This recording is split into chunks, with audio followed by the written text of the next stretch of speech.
So I have a new comic coming out soon, or it's already out depending on when this video is getting out to you guys. If that's the case, I'll leave a link below where you can read it.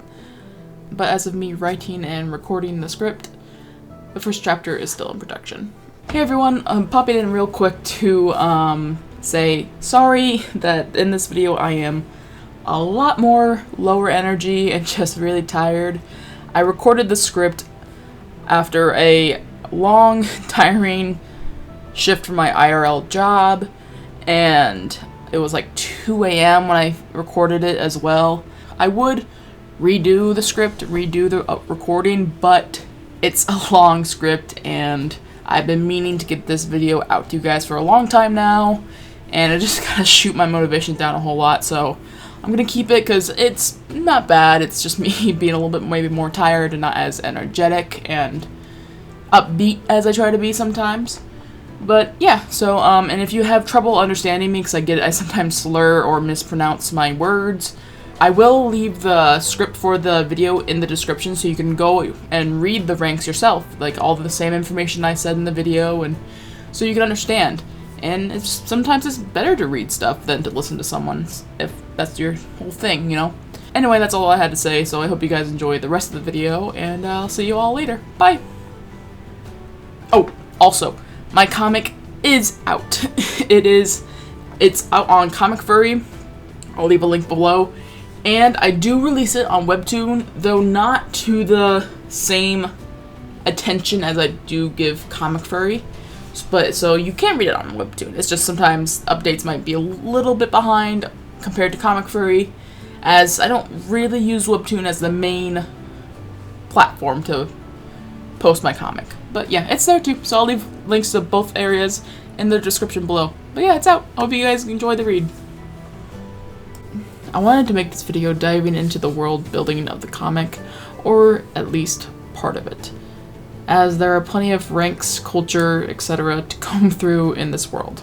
I thought it would be easier for my audience, for them to be able to come to one video for a certain branch world building for my comic RAGNAROK. I'll do other videos for other categories of the setting, such as like various wolf pack cultures and way of living, and how they may differ or overlap, as I structured the wolf packs to reflect a type of medieval Nordic civilization. So each pack has different views and similar but also different beliefs. As for this video though, I will be going through the different ranks in the packs and how they help their home in unique/special ways. This video is only going over the main, more popular ranks in all the packs. Some wolf packs have a role that is specific to them, or they all may have some overlap with a smaller role, but not enough wolves have the rank/job, so it isn't always seen as an official role. I've made a hierarchy chart for all the main jobs and their ranking in the context of authority within the pack. You can pause to take a look at them all, but don't worry, I'll be going through each of them in this video. Some jobs have more responsibilities and chores than others, but each is a crucial part of the pack. Starting off, we'll have the leader role. As the name implies, these are the wolves who are tasked with overseeing the entire pack and ensuring that it continues to run smoothly and is able to operate. Leaders had to have gone through multiple seasons of training, not only in base training, but also in the main 3 ranks. Training in warrior, hunter, and healer/witch ranks must be attained in order to be deemed ready to assume the leading position. Leaders are seen as a wolf of many abilities and talents, and are held on a very high pedestal. They are expected to perform at a near constant perfect rate. Thus, many wolves have either stepped down from the position or were quick to pass it on to their heirs.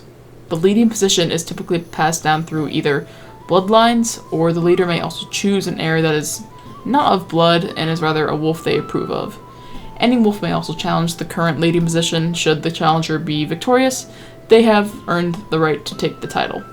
The loser is still allowed to stay within the pack unless the new leader and current council of the pack deem them a danger and exile them to the life of a loner or outsider. There can be multiple leaders as well. The main leader may choose whomever they see fit to aid them in the leading position. However, this wolf must be at least proficient in 2 ranks before being given the leader title. Mates, siblings, friends, parents, whatever the ties may be, are allowed to be chosen as a leader by the main leader. who has been given the title by blood, choice, or strength. Leaders are not all powerful in every decision. Some decisions must require council to have, such as going to war with another pack, or should they wish to move camp and or change territory. There are also decisions given to lower ranks, such as the chief of the hunt. They choose when to move the hunting grounds. The general has the decision in battle plans, and so on. Leaders are tasked with making sure things within the pack are kept in balance as to not disrupt the operation. So it's important for a pack to have a wise and dependable leader that they can put their trust in. Should the pack not agree with a leader, apart from challenging them, they could also go to the council and plead their case. Should the council agree, then the leader would be replaced with a temporary fill-in by one of the sub-leaders. The general, chief of the hunt, Enchantress, Herbalist, and Mother can all take the temporary fill-in for the leader's position. If there are no heirs, or if they are not of age, the council may wait for them to grow up, but in the case of no heirs, trials will be held. Multiple trials would be held to test promising candidates for the open leading position. Should the temporary leader believe that they are the best choice, they also have the right to do the trials. Needless to say, the leader position is not one to joke about when it comes to these wolf packs. Leaders are also given rock accessories that are specific towards their role. Each pack has a different type of rock accessory. The Sheltered Forest pack has a rock necklace, as shown by Axel and Astra here. Windswept Plains uses an earring accessory. Snowfall Mountains a crown. Sunlit Coast a bracelet, and Echoing Caverns a tail accessory.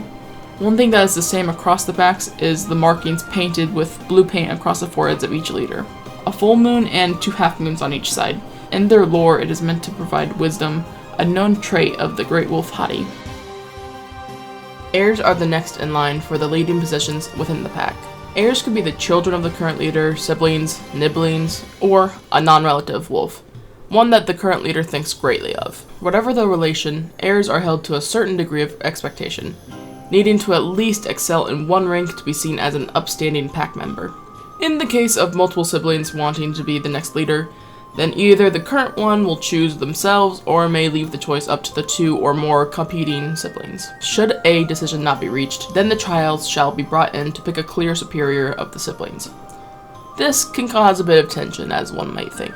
Heirs will be considered possible immediate next in line should the current leader not be fit to lead anymore, up until the next in line has had and or chosen heirs of their own. For example, Aurora here is the next in line. She has 5 siblings. Should something happen to her after she has already taken the leading role, her siblings will be given the chance to have the position. But if Aurora has had and or chosen her heirs before her quote-unquote end, then their siblings will lose the heir title. If there is a direct bloodline tied to a leader, then a wolf will automatically be named an heir. So while eventually Aurora's siblings will lose their heir titles, their possible children, adopted pups are also included, would inherit it as they are nibblings to the current leader. For example, Aurora's brother Eric, he has 4 kiddos, so they are heirs as well. Even though Eric still has his title because Aurora has not claimed her title yet as leader, Eric is still the son of the current leader yet, so his kids are the leader's grandpups, so there's still a blood tie there. But once Aurora takes it, Eric loses the title, but his kids still keep it. To be identified as heirs, each one wears a singular rock necklace. This is the same across all of the packs. This necklace can only contain 1 rock. A wolf may decorate it with flowers, leaves, and whatever they choose. But if they add rocks to it, meaning there's multiple and not just one, it is seen as an indirect challenge of authority to the current leader, as leaders have multiple rocks on their accessories and not just one. Heirs typically take the leader position at the young adult age, since that is normally the time when they complete the 3 required rank training that it takes to become a leader. But the heir chosen to be leader can turn down the position whenever, even up to the swearing-in ceremony. So if an heir doesn't want to be a leader, they can choose not to have it, and the leader will choose another wolf that they deem fit to take the position. Consultants, who are also known as council members, are wolves relied upon when it comes to handling matters that require viewpoints from all walks of life. So you'll always see the sub-leaders within the council, other wolves who have been approved by the leader, will also be sworn in as consultants. Elders who have seen many seasons within their lifetime are also welcome to the council meetings, treated as honorary members. who have the ability to put their word in, but ultimately do not have a vote in the decision, unless they are one of the consultants that has been chosen by the leader or leaders. Consultants typically come from the former rank of historians/chroniclers and messenger ranks, if they are not within the sub-leader category. They also achieve the marking of blue paint of the half-moons on both sides of their forehead, similar to the leader's markings, just without the full moon in the middle. They will also don the accessory of a porcupine quill someplace on their body, whether it be ear, tail, in their chest fur, wherever.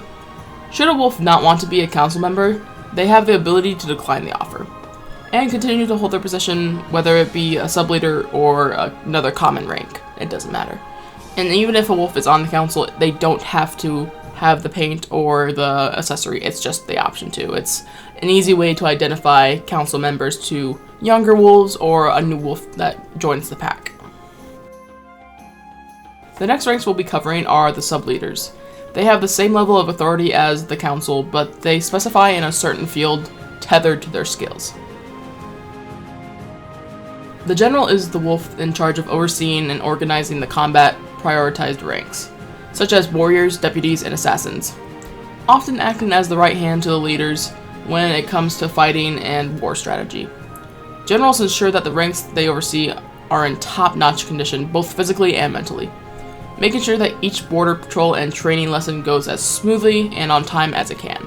To become a general, a wolf must at least excel in their warrior rank, and then be one of the deputies chosen by the current general or leader. For example, the wolf I am drawing is Spruce Strongfoot. He is the general of the Sheltered Forest pack, and the eldest brother to the current leader of the pack, Axel Peacekeeper. When it comes to wolves taking the sub-leader positions, they can be related to the leader. Of course, packs tend to be cautious about this, as there are many stories showcasing how a bloodline has taken over a pack and caused its downfall. For accessories, generals tend to paint themselves with quote-unquote tattoos to showcase their scars obtained or certain battles that might mean a great deal to them. One detail for generals that stretches across the packs is the red paint markings on their shoulders. It ties them to Hati and his display of strength. You can see the paint markings I've placed on Spruce as an example of what I'm talking about. He has red markings surrounding his missing part of his tail, his eye scar, and then you see the paintings I put on his shoulder, 3 marks going down his shoulders like Hati in this picture I'm showing right here. And then also you see a leaf on his chest, and that is due to an act he performed. He performed a life-saving act by saving a young wolf who was about to be crushed by a fallen tree. Spruce pushed the wolf out of the way in time to save both their lives. Due to him getting caught partially under the tree, he lost his tail. Part of it, at least. Hence why he has that painted at the end of his tail. He's always wanted to remember that moment as a showcase that he is willing to do anything for the pack and show his dedication to willing to lay down his body parts and even himself should the need arise. Generals are also tasked with more than combat operations. They and their warriors are also the first responder types. Should wolves be trapped in a cave-in or a fire, even a flash flood, the general and the warriors will be the first to jump in and try to save as many lives as possible, as well as acting as guards for the camp. Mainly just for the entrance, unless they have a dangerous prisoner they need to keep an eye on, which it's incredibly rare for any pack to keep captives. Most packs would just run off wolves and they deem a threat. The chief of the hunt, or chief as their peers call them to save time, is the wolf in charge of organizing hunts, held by them and their hunters. It's the chief's responsibility of knowing what prey and how much of said prey to hunt in order to feed the entire pack, as well as to ensure they do not overhunt a certain prey. They will decide when to shift the hunting grounds to prevent overhunting. Oddly enough, the role of chief also requires a lot of studying, following the herd patterns of caribou, deer, and other animals. It's not a simple task a random wolf can just pick up. Chiefs work with the historians and chroniclers of the pack who keep recorded history of past discoveries the chiefs before them have made about their prey. Should a chief wish to step down or retire, they would be the ones to choose the next chief of the hunt from one of their hunters, and then provide training to their successor so that they are not walking into their new role with no directions. Chiefs of the hunt wear the pelt of their first kill as the chief.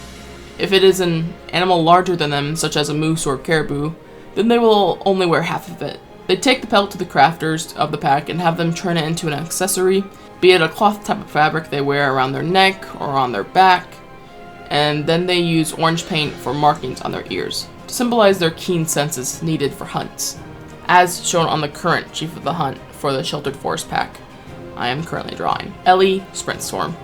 Of course, she made a little spin on that pelt. She had the crafters turn it into a satchel, as she likes to collect herbs and different rocks and sticks for her kiddos. She's a great mom. I should also note, when having leading positions, there are no restrictions on mates or pups. Unlike what warrior cats had for medicine cats and leaders, without providing proper reasons for why laws, while bad, existed in the first place. Just wanted to throw that little tidbit in there. The Enchantress is the head witch of the pack, tasked with controlling the witches within the pack, ensuring none are getting any of the evil witch ideas into their head. Magic is a helpful tool and it must be respected. Enchantresses make it so their underlings play by the rules and never fall into the void that is rogue magic. This isn't a writing cliche of, oh, rogue magic is actually the free type of magic, and the magic that they have the characters practicing is the controlling one, blah blah blah blah blah blah. Enchantresses have lived long lives and have seen much. Many have seen the damage rogue magic does to the user's physical and mental wellness. It is a magic that steals your very soul. Enchantresses are the wolves who are keepers of the entire knowledge of magic and runes, having mastered all of the known magic. They work closely with all the sub-leaders to provide support, physically or mentally. They work the closest with the Herbalist, as both use herbs and nature a lot in their practices, as healing is its own type of magic. For accessories, the Enchantress wears flowers or herbs within their fur. Much like the Herbalist, some add rocks or ores, weaving them into their fur, believing it will bring them a certain type of magic from curses of rogue magic. They will also use green paint to mark their feet, just like the Herbalists. Many wolves sometimes confuse the two positions due to how closely they work and display their accessories. Slate here is displaying all the accessories I've listed, plus more, as she is also a council member. She was also once a deputy, showcasing that even if the wolves have picked a rank, they can always study in more fields and work their way back up the ladder. The one in charge of testing new medical treatments and also vetting healers in trading before allowing them to graduate into the healer field. Herbalists have their hands full, as they are the head healer to the pack and tend to be the oldest out of the rank, as older wolves tend to have more experience and knowledge on hand when it comes to emergencies. Basically acts like the head doctor to all the nurses in a hospital, is how I would describe it. Herbalists, before obtaining the sub-leader role, must complete training within the witch rank before being considered by the current herbalist to take the next position. As stated before, magic and healing go hand in hand often. Herbalists are also the only wolf with the complete knowledge on where to find all the herb locations within the territory, a way to prevent over-harvesting and only taking what the pack needs at the moment. They also oversee burials and tend to the graves of the departed, making sure they stay clean and visible for the family and friends of the deceased to visit easily. Though they mainly check the burial sites and then task a healer to clean it up, as opposed to the herbalists doing it themselves. Accessories include flowers and herbs within their pelt, like I've said before with the Enchantress rank. Though herbalists tend to have more plant life in their pelt, or they may have a crafter make them a weaved pouch to carry plants and medical equipment, such as cobwebs, wet moss, etc. Like here I have with Astrid, she has a pouch, multiple pouches on both sides to carry as many herbs as she can pocket. Their paint is the same as the Enchantress, green paint marking their front paws. It's meant to call back to Hadi's own paw markings and his patience and kindness shown in his legends. The wolf in charge of all the caretakers, making sure the pups they oversee and care for are in a healthy and loving environment. Should a mother find that a pup is being treated poorly, whether by a caretaker or a parent, the mother has the right to take that pup away and hold them from the former for a certain amount of time that they see fit, or even forever. Mother is a title that can change depending on who has the role for the head of the caretakers. It can be keeper, father, or parent, whichever title fits the wolf best. It all means the same. But for the sake of keeping things simple, the broad term is just mother. Say a wolf is coming from another pack that has a mother and is in a new pack. They'd say, hey, where can I find mother? But this pack has a keeper. Instead, the other wolf will respond, the keeper is over there. There is no offense taken when a different term is used, as all wolves understand it is meant in the same respect. Unless it is done multiple times, intentionally after being told the correct title, then it is seen as a disrespectful act. Mothers are required to be proficient in both the caretaker and healer roles. Should a healer or the herbalist be unavailable in a situation that requires medical attention, the mother will be the one to take over and provide assistance. Mothers tend to be older wolves who are at least middle-aged adult wolves.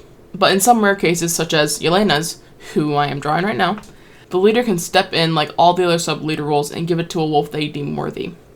As shown with Yelena here. The accessories for the mother rank are rock/stone or earrings and purple paint markings across the eyes, representing Hadi and his ever-watchful eyes, much like the eyes of a caretaker or a guardian of a pup. Okay, now we'll be diving into the regular ranks that most wolves hold, ones that naturally fall under the sub-leader's watch and command. There are some that are independent from the sub-leaders and are just in a rank of their own, whether from less number of wolves being in the rank or no point in having a sub-leader for said ranks. Deputies are wolves that are equal to the general in terms of talent and skill. Should a general wish to retire, or if one were to lose their life in battle, one of the deputies would be chosen as the next general. There are typically only 3 deputies within a pack, but there is no rule saying that there can't be more than 3. There are only at most 3 normally because the level of skill and hard work required is so high that most wolves give up before even reaching halfway. If a general is preoccupied with other duties, deputies are given the authority to lead patrols, search parties, and training sessions for Tenderfoots wanting to be warriors. Normally only warriors are chosen as deputies, not assassins, and we'll get into why that is when we get to the assassin rank. Since they are not a sub-leader, deputies are still free to pursue another rank if they so choose, though it is not encouraged as they are already busy enough with their current rank, as deputies can be replaced with a more skilled younger wolf. So it is in the best interest for the current deputies to keep a physical and mental sharpness to themselves. There are no specific markings or accessories for deputies or any of the other ranks that are under sub-leaders, so they are pretty free to customize and decorate their pelts as they please. Marshals are wolves who are equal to or even greater than the general in terms of combat and intelligence. These are the wolves tasked with guarding the current leader and their heirs. They are the bodyguards of the pack. Leaders will choose who the marshals are. It is no one's else choice but the leaders. The heirs might have a say, but typically don't. Marshals have a level of loyalty that has them in the mindset of laying down their lives for the protection of the leading family. Due to this mindset and risky rank, it is hard for marshals to form lasting bonds with any wolf. Many wolves don't want to worry day to day on whether their friend/loved one will return to them or not. Warriors, as their name implies, are wolves trained for combat specifically. The wolves who are the front line when it comes to fighting another pack. Each wolf is taught a small portion of self-defense while in tenderfoot-based training, but studying as a warrior is where the full package of training comes in for combat. As mentioned in the general portion, the warriors also act as first responders during natural disasters, being the first wolf to go searching for those in need or hurt, jumping into the flood, fire, or digging through a cave-in to pull out those in need. So they're not just fighters, but also protectors, being used as guards at the entrance of the camp as well. They are normally not posted as guards within the pack camp unless there is a prisoner within it, which is rare as I mentioned before. Now, warriors being below generals and deputies are at risk of, if you don't follow the orders, then you lose your rank. There are a few ways to go about this. Accepting and taking of the rank, challenge the general or deputy to a duel, or go to the council and leader with a case against said general or deputy. So you can see a bit of a power imbalance should a general or a deputy go on a power trip. That ain't good. Assassins are the more secretive rank. Only the leaders, general, and marshals know whether or not the pack has assassins.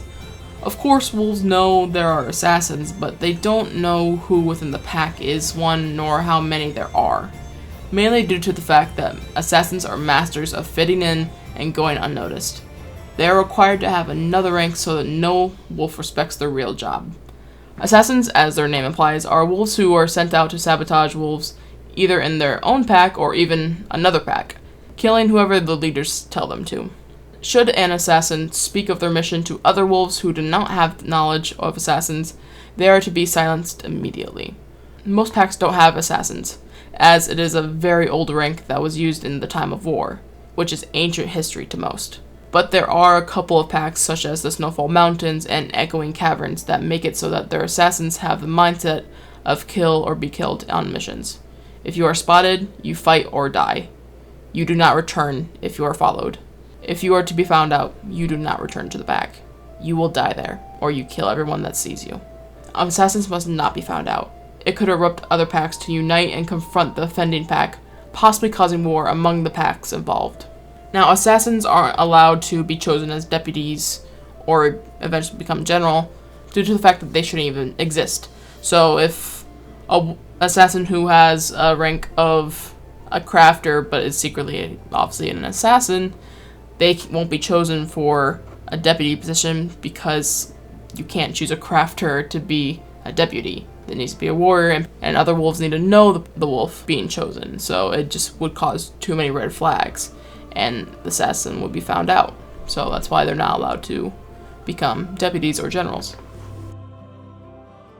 Hunters, as their name implies, are wolves who handle the hunting for the pack. Every wolf knows how to do a basic hunt, but hunters are specially trained to work with flawless teamwork skills and strategies, being the most conditioned wolves in terms of athletics, aside from warriors, to help them keep pace with larger prey such as caribou and elk. Hunters have a full-time job when you consider how large their pack is.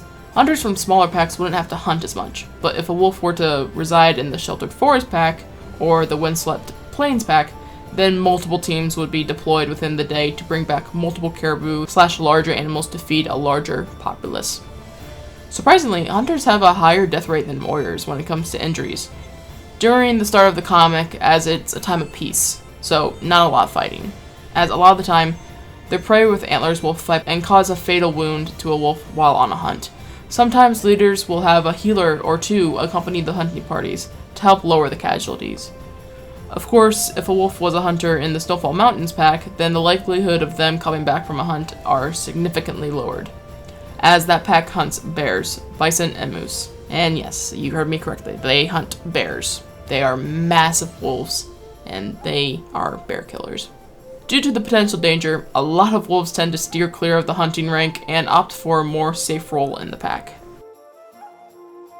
Messengers are the only wolves outside of leaders and heirs who have complete power to cross the borders of pack territories without a blessing from the other leader beforehand. Messengers are tasked with carrying messages of importance to other packs, such as words about trade, possible peace talks if packs are having a dispute, and also updates about leadership changes. Messengers are not to be killed or harmed in any way. They are to report to the leaders and or council of the pack they have been sent to, and then immediately return home. No loitering, no taking their time, to and from, and that is it. Wolves who are lean, fast, and have immense amounts of stamina are typically chosen as messengers. It's also a bonus if the wolf is really good at diffusing situations, as messengers can face conflict when entering a territory and need to stay calm and controlled in the conversation. It is also good for a wolf to be durable, as all the pack territories have vastly different terrain and require good knowledge and skills to trek through them safely. Messengers work closely with the leaders and council, as they are the ones to carry messages from them and them only. No other wolf is allowed to send word. Caregivers are like the nannies/babysitters of the pack, looking after pups if their parents are taken away by their duties for a while and have no other family to watch the pups. Caregivers also act as guardians to pups who have been orphaned or abandoned. They can also act as assistants to healers if needed, as caregivers have a bit more knowledge about healing than some of the other ranks. Caregivers are also mainly the teachers of the Tenderfoots when it comes to their base training. Training that includes teamwork, patience, and basic herb knowledge. Fighting and hunting skills will be taught by trained warriors and hunters. I like to think of them as homeroom teachers that have a set amount of pups to work with. Caregivers typically compile mostly of elderly wolves whose bodies are tired and can't be worked to the extent that they could before, so they choose to aid the pack with wrangling the younger generations. Healers learn all there is to tending to the sick and injured, using herbs, minerals, and other materials as they learn more and more about treating wolves better. Healers tend to be stretched pretty thin, as there is always a wolf to treat and tend to. Packs try to keep at least 3 healers in camp at all times. Healers' jobs go beyond just fixing wolves. They also need to gather their supplies. Some packs designate a patch of land for a specific herb. Another job they have is tending to the burial sites of the deceased and or memorial places. For example, in the Sheltered Forest Pack, they have a place called the Path of the Past. Wolves bury their loved ones below the trees and hang an ancestry of theirs in the trees overhanging above. The healers tend to the land there, planting flowers and keeping the place clean and free of pests. Sheltered Forest and Windswept Plains Pack have begun to grow their own herbs thanks to their fertile soil. Other packs struggle with this. Healers from different packs have different methods for healing, as they don't all have the same access to the same herbs and minerals, so they have to improvise. For example, the Sunlit Coast has easier access to salt water, and it can aid in the healing of detoxification for wolves sometimes.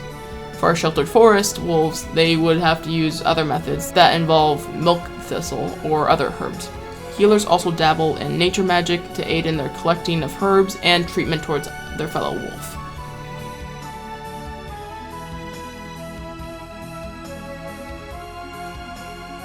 Witches oftentimes aid warriors on the battlefield. They are surprisingly more battle-oriented than one would think, especially since they also work closely with healers as well. A witch would need a strong mind and will to not allow curiosity to win against the better judgment of their Enchantress when it comes to rogue magic. Witches are able to tame creatures apart from birds, turning them into their familiars. Familiars are typically only smaller animals such as squirrels, raccoons, and sometimes foxes. Foxes are harder due to their nature. Witches focus their time on learning their rune magic. Should a witch discover a new spell, it would be added to their wall of runes. Witches tend to be born with their arcane talents, but some can learn, though those few who learn do not possess the same talent as a naturally born witch. Witches are the only wolves who truly understand the relationship between magic and the soul. I'm going to go over the magic system and how it works in detail in another video, so don't worry, there's much more to discuss, especially when it comes to familiars, and why they can only tame smaller animals and not like a coyote or a cougar. Bards are the entertainers of the pack, keeping things light with their jokes, stories, and songs. Typically are great at singing or playing along to a song, creating a beat by stomping their paws against a hollow log or swishing their tails against a bush to create a quick whooshing sound. They are also the party, ceremony, and celebration planners. It is their job to ensure it is as festive or as mournful as it needs to be, depending on what is being celebrated or mourned. Muses work close with bards and act as idols who wolves look up to and aspire to be like. Essentially like celebrities, muses play roles in stories bards tell or take part in songs, as they also tend to have beautiful voices. For example, here's Jade. She's a muse in the Windswept Plains pack.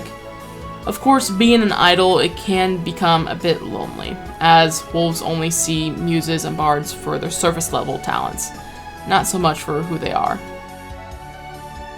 Historians and chroniclers are the wolves tasked with maintaining and recording the history of their pack.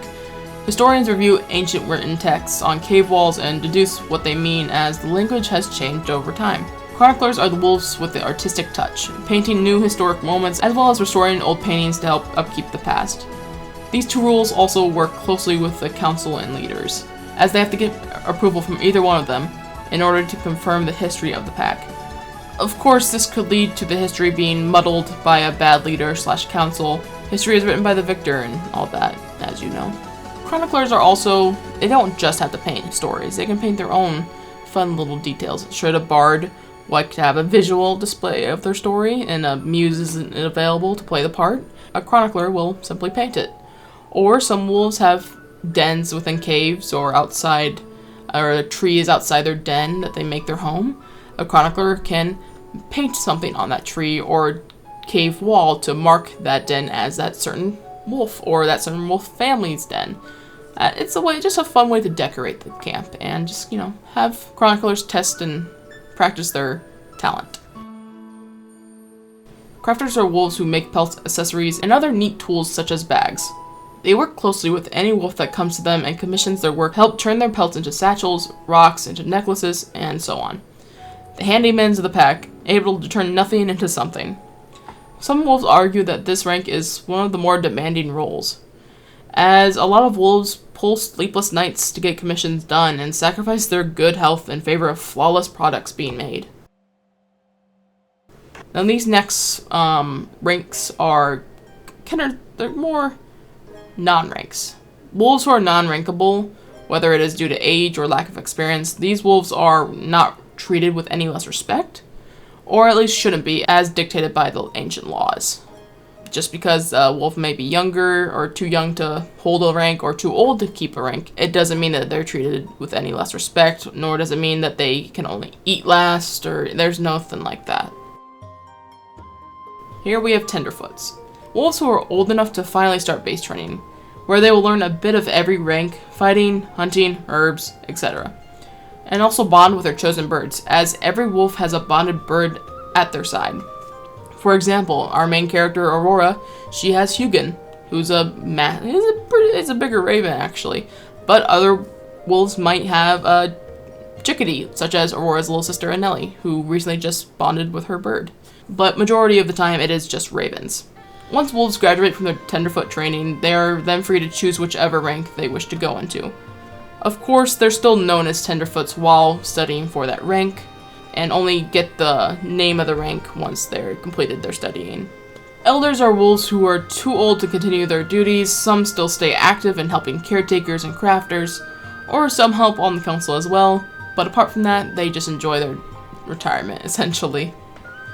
Pups are pups. I mean, they're just wolves too young to be Tenderfoots, and so they just spend their days playing and enjoying their young pup days, free of any expectations or stress. Those are all the ranks that every pack has, and that there's a good amount in. Like I said before, there are a few ranks that are specific to certain packs. For example, Windswept Plains has wolves who are very, very good at burrowing and digging because some of their campsites have tunnels. Same with Sheltered Forest Pack, they have tunnels as well. So some wolves will take part in digging tunnels and checking the structure of said tunnels to make sure that there is no possibility of a cave-in, and so on. But that is all the common ranks I have gone over. I intend to make more videos where I talk about the world building of Ragnarok, as there is way more stuff to go over, but I want to do the ranks first as it's probably the most fun thing to work with, I guess you could say, and there's just a lot to go through in terms of just that small portion. I'll be talking about the magic system, I'll be talking about ancient laws as I mentioned here earlier in this video. I'll talk about the culture of each and every pack, as each pack is also very, very different, but also has some overlapping laws or culture, and it's fun to go through that. There's also a certain way that they present being mates, and how they'll celebrate becoming mates, or bonding in some situations. Yeah, so there's a lot, a lot to go over. But thank you for watching, and I hope you enjoyed. Hopefully by this time my comic was close to being out, or is maybe out already. If so, I'll leave a link below. And yeah, bye.